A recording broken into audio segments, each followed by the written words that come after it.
abans millor. No m'ho pots preguntar, això. No sé res de tu. No en tens por? Sabent que fa 5 anys que sóc aquí, que faig bé la meva feina? Ho ets.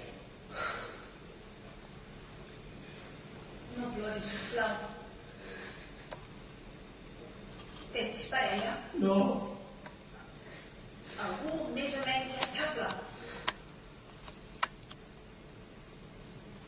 T'agraden els nens? No. No. Crec que no.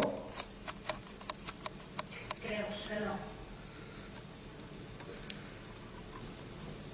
A vegades també ells, relacionar-m'hi, no sé, potser soc massa factuós, però surt així, no sé fer-ho d'una altra manera, però no hi ha cap mala intenció. De veritat, penses que això vol dir que m'agrada?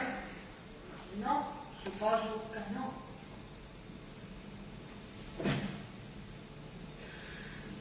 Té clínex.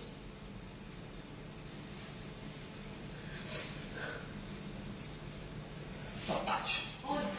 No sé per què no confies en mi. Hi confia? No! Li fas més cas al pare que no ha vingut mai a la piscina i el que pugui dir una nena de 5 anys. No diguis que confies en mi. Soc la directora de la piscina. Els pares... Què, els pares, què? Els diaris en van plens, ja t'he dit de coses. Una mare va entrar en una classe i li va clavar una bufetada a la professora. Perquè resulta que havia fet pujar els nens del pati i el seu fill no havia tingut temps d'acabar-se l'esmorzar. Què? Els diaris... Cada dia hi ha històries com aquesta, de pares que es pensen millor que nosaltres quan hem de